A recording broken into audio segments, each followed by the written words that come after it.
السلام عليكم ورحمة الله وبركاته. مال بعد شوكتان أرديدي دا شرفت يقيمها إقايها بدن سودو هذا 10 كنا ما توحود عيا سيدة.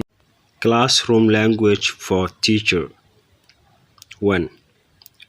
Put up your hand. 2. Raise your hand. 3. Don't speak up. 4. Take your seat. 5. Take out your book. 6. Open your book, page 19. 7. Turn to page and look at the exercise 2. 8. Walk in pairs. 9. Walk in groups. 10. Pay attention please. Classroom language for teacher. luqadda uu ku hadlo macalinka markii uu joogo classka gudihiisa. Put up your hand. Kor u taag gacantaada. Raise your hand. sidoo kale waa la mid. Kor u qaad gacantaada. Don't speak up.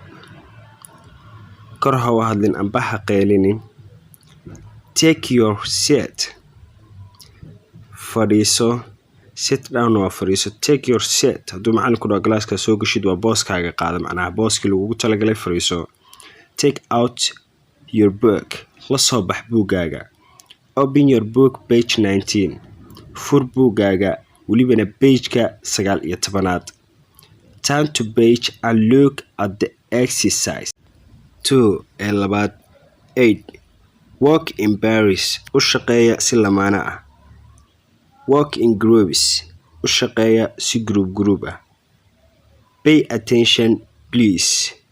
fiiro gaara u yeelo fadlan. haddaba casharkeena maanta intaas ayuu ku eegyahay. subscribe-ta, like-ta, share-ka waa dhankiina.